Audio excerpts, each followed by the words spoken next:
2022년도의 마지막 주간이 시작되었습니다. 이번 한 주 주님의 은혜 가운데 기쁨으로 살아가시는 우리 성도님들 되시면 좋겠습니다. 오늘은 이제 요한일서 5장 1절에서 12절의 말씀 함께 보도록 하겠습니다. 예수께서 그리스도이심을 믿는 자마다 하나님께로부터 난 자니 또한 낳으신 이를 사랑하는 자마다 그에게서 난 자를 사랑하느니라. 우리가 하나님을 사랑하고 그의 계명들을 지킬 때에 이로써 우리가 하나님의 자녀를 사랑하는 줄을 아느니라. 하나님을 사랑하는 것은 이것이니 우리가 그의 계명들을 지키는 것이라. 그의 계명들은 무거운 것이 아니로다. 무릇 하나님께로부터 난 자마다 세상을 이기느니라. 세상을 이기는 승리는 이것이니 우리의 믿음이니라. 예수께서 하나님의 아들이심을 믿는 자가 아니면 세상을 이기는 자가 누구냐? 이는 물과 피로 임하신 이시니 곧 예수 그리스도시라. 물로만 아니요 물과 피로 임하셨고 증언하는 이는 성령이시니 성령은 진리니라. 증언하는 이가 셋이니 성령과 물과 피라. 또한 이 셋은 합하여 하나이니라. 만일 우리가 사람들의 증언을 받을진대 하나님의 증거는 더욱 크도다. 하나님의 증거는 이것이니 그의 아들에 대하여 증언하신 것이니라. 하나님의 아들을 믿는 자는 자기 안에 증거가 있고 하나님을 믿지 아니하는 자는 하나님을 거짓말하는 자로 만드나니 이는 하나님께서 그 아들에 대하여 증언하신 증거를 믿지 아니하였음이라. 또 증거는 이것이니 하나님이 우리에게 영생을 주신 것과 이 생명이 그의 아들 안에 있는 그것이니라. 아들이 있는 자에게는 생명이 있고 하나님의 아들이 없는 자에게는 생명이 없느니라. 우리가 살아가는 이 세상을 전쟁터에 비유하곤 합니다. 전쟁터라면 분명히 싸워야 할 대상이 있을 텐데 과연 전쟁터와 같은 이 세상에서 그렇게 치열하게 싸워야 할 전투 대상, 전투의 상대는 과연 누구일까요? 혹시 그 싸움의 대상이 내 가족, 이웃, 믿음의 형제, 자매, 교회 안에 있는 지체들과 피를 흘리며 치열하게 싸우며 지내고 계신 분은 안 계시겠죠? 그렇다고 해서 싸움의 대상이 믿지 않는 사람, 기독교를 핍박하는 사람이 되어서도 안 될 것입니다. 우리가 치열하게 싸우며 이겨나가야 할 그 대상은 바로 세상과 사람들을 포로로 삼아서 자신의 뜻을 이루려고 하는 사탄, 마귀와 싸워야 합니다. 이 사탄과 마귀가 우리의 분명한 주적인 것이죠. 우리가 싸워야 할 그 대상이 사탄과 마귀라고 한다면 여기서 한 가지 더 질문을 드리도록 하겠습니다. 그렇다면 우리는 누구를 위해서 이러한 적들과 싸워야 하는 것일까요? 바로 나의 전부 대신 예수 그리스도를 위해서 아무리 어렵고 힘든 외로운 싸움이라 할지라도 끝까지 최선을 다해서 그 싸움을 이겨 나아가야 합니다. 오늘 말씀을 시작하면서 드렸던 두 가지 질문, 그 두 가지를 이렇게 정리해 볼 수가 있겠습니다.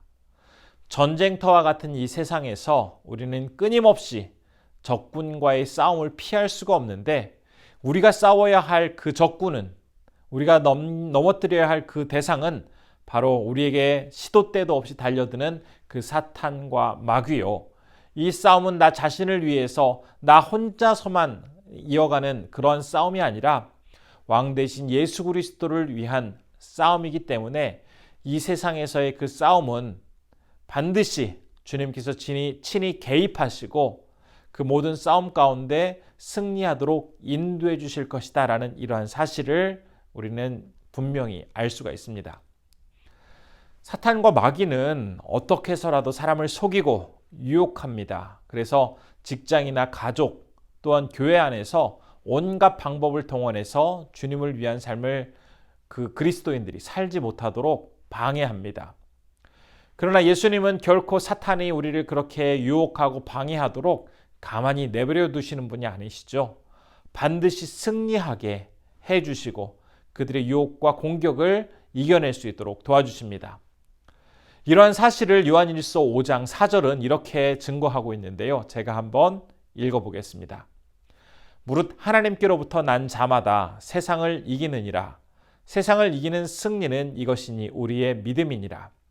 이 말씀에도 나타나 있는 것처럼 아무리 수많은 원수들이 공격하여 달려든다 할지라도 진정한 믿음, 참된 믿음을 가지고 있으면 성령께서 어떤 원수라도 충분히 이길 수 있도록 인도해 주신다라고 이 말씀이 약속하고 있습니다. 그만큼 바른 믿음, 참된 믿음을 갖는 것은 성도들이 이 세상을 살아가는 데 있어서 반드시 필요한 요소가 되는 것입니다. 사도 요한은 바로 이 중요한 참된 믿음, 바른 믿음이 얼마나 소중한지에 대해서 6절에서 이렇게 이야기를 하고 있습니다. 참된 믿음, 바른 믿음에 대해서 소개하면서 이 사실을 강조하고 있는데요. 한번 제가 6절 말씀을 읽어보도록 하겠습니다. 이는 물과 피로 임하신 이시니 곧 예수 그리스도시라. 물로만 아니요 물과 피로 임하셨고 증언하는 이는 성령이시니 성령은 진리니. 지금 이 말씀을 보면 물은 예수님께서 요한으로부터 세례를 받은 그 세례 요한의 물 세례를 의미합니다. 반면에 피는 십자가 위에서 우리의 죄를 용서해 주기 위해서 흘려주신 예수님의 보혈이 되는 것이죠. 지금 사도 요한은 왜 여기서 예수 그리스도의 세례, 물 세례와 십자가의 그 보혈에 대해서 이야기하고 있는 것일까요? 당시에 케린투스를 비롯한 영지주의자들은 하늘에 계신 그리스도가 인간 예수가 이제 세례를 받을 때에 그 인간 예수에게 임했다가 십자가에 달리기 직전에 그 인간 예수에게서 떠나갔다라고 주장을 함으로써 예수님의 신성에 대해서만 인정을 하고 육체를 입고 이 세상을 살아간 하나님의 아들 예수 그리스도에 대해서는 부인을 하고 있었습니다. 이처럼 영지주의자들의 잘못된 거짓 가르침에 맞서서 예수님은 세례를 받으실 때나 십자가 위에서 피를 흘리실 때 그리고 죽으실 때 모두가 다 하나님의 아들이셨고 또한 우리를 죄에서 구원하실 구세주이셨다라는 사실을 강조하면서 예수님의 인성과 신성 모든 것들을 갖추고 계셨다라는 사실을 이 말씀을 통해서 분명하게 이야기해주고 있는 것입니다. 그러면서 이 예수님의 모습에 대해서 어떤 것 하나라도 강조하지 않거나 또 잘못된 가르침을 전하고 있는 자들을 경계하라고 지금 이 말씀이 전하고 있습니다. 예수 그리스도와 성령에 대한 바른 믿음, 그 믿음은 복음을 배운 사람들에게는 사실 의심할 여지가 없는 너무나 자연스러운 것입니다. 하지만 그럼에도 불구하고 이 소아시아 지역에서는 이 복음이 너무나 많이 흔들려져 있었고 특별히 이단이 어떻게 해서라도 그리스도인들과 교회를 흔들려고 하는 상황이 벌어지고 있었습니다. 그러다 보니까 바른 믿음, 참된 믿음이 성도들의 모습 속에서도 점차 희미해지고 있었는데요. 이런 상황에서 사도 요한은 지금 이 편지를 써보내면서 바른 믿음을 가지며 살아가는 것이 그리스도인들에게는 너무나 중요하다라는 것을 강조하고 있습니다. 그러면서 이런 바른 믿음을 가질 수 있도록 도와주시는 분이 계신데 그분이 바로 성령님이라고 소개를 하고 있습니다. 물에서 시작하여 피로 끝나는 예수님의 이 모든 사역, 그 사역을 나의 것으로 받아들이면서 이러한 주님처럼 살아갈 수 있도록 도와주시는 분, 그분이 바로 성령님이라는 것을 지금 사도 요한은 강조하고 있습니다. 이러한 성령의 사람만이 진정 예수 그리스도 안에 거하는 사람이고 주님의 자녀로서 또 주님의 제자로서 생명력 있는 능력 가운데 살아가는 자라는 것을 오늘 본문은 강조하고 있습니다. 그러면서 이렇게 살아가는 사람들에게는 하나님께서 놀라운 은총을 더해 주시는데 어떤 은총을 더해 주시는지 11절과 12절이 이렇게 소개를 하고 있습니다. 또 증거는 이것이니 하나님이 우리에게 영생을 주신 것과 이 생명이 그의 아들 안에 있는 그것이니라. 아들이 있는 자에게는 생명이 있고 하나님의 아들이 없는 자에게는 생명이 없느니라. 우리는 이 말씀을 통해서 우리에게 주어지는 그 영생은 교회에 다닌다라는 이 사실 때문에 아니면 내가 기독교인이라고 이야기한다고 해서 영원한 생명을 얻을 수 있는 것이 아니라는 것을 다시 이 말씀을 통해서 생각해 보게 됩니다. 하나뿐인 아들을 이 땅에 보내셔서 인간의 모든 죄를 다 깨끗하게 씻어주시고 그 깨끗하게 용서받은 자들에게 영원한 생명을 허락해 주고자 하는 이 하나님의 계획, 이 구원 계획을 올바른 믿음으로 받아들이는 자들만이 영원한 생명을 얻고 하나님과 친밀하게 살아갈 수 있다는 것을 오늘 말씀은 전해주고 있습니다. 예수님께서는 당신의 생명을 내어주시면서 우리의 생명을 사셨습니다. 그렇기 때문에 우리가 받은 그 생명은 주님의 핏값으로 산 너무나 고귀한 것입니다. 이런 생명력 있고 능력 있는 주님의 이 복음의 능력, 그렇기 때문에 아무리 좋아 보이고 화려해 보인다 할지라도 그 안에 예수님의 이 복음이 빠져 있다면 그것은 결국 껍데기에 불과한 것입니다. 오늘 말씀을 정리하도록 하겠습니다. 예수 그리스도를 진심으로 믿고 따르는 사람들, 그 사람들에게는 바른 믿음, 참된 믿음이 있습니다.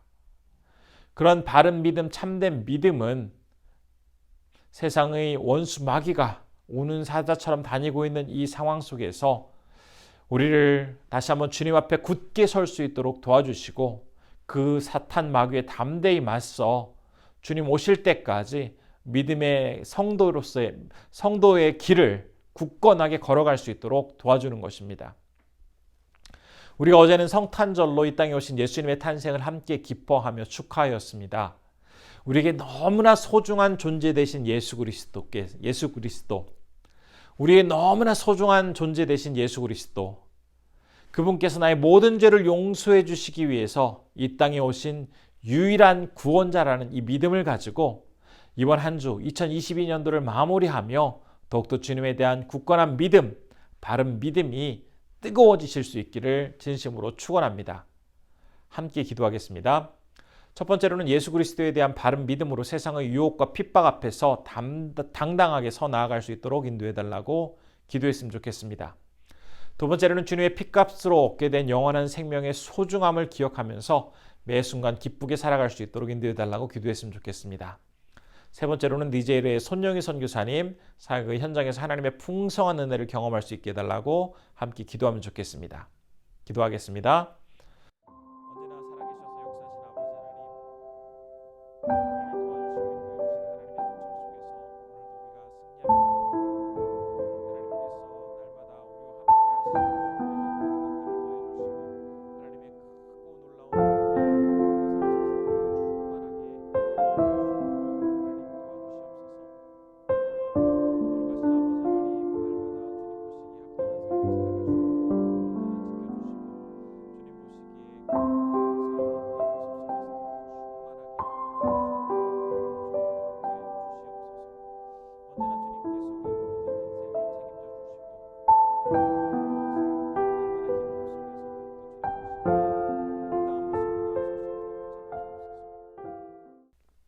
참으로 고마우신 아버지 하나님, 오늘 말씀을 통해서 바른 믿음, 참된 믿음을 가지고 이 세상을 살아가는 것이 얼마나 소중한지를 다시 한번 기억하게 되었습니다.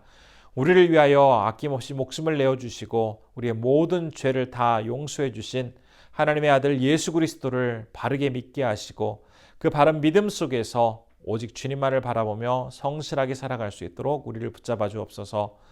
오늘 하루도 주님 주시는 그 믿음과 은혜 안에서 승리케 하여 주시고 우리를 위해 이 땅에 오신 예수 그리스도와 함께 더욱더 기쁘게 살아갈 수 있도록 인도해 주옵소서. 오늘은 니제르에서 사역하시는 손영희 선교사님을 위해서 기도합니다. 하나님 도와주시고 인도해 주셔서 사역의 현장 속에서 하나님의 은총이 더욱더 충만하게 임할 수 있도록 날마다 함께하여 주옵소서. 우리 성도님들 이번 한 주도 하나님이 주시는 은총과 기쁨 안에서 모든 것들을 감사하게 받아들이고 또한 열심히 주님과 함께 승리하며 나가실 수 있도록 인도해 주시길 원하오며 예수님의 이름으로 기도드립니다. 아멘.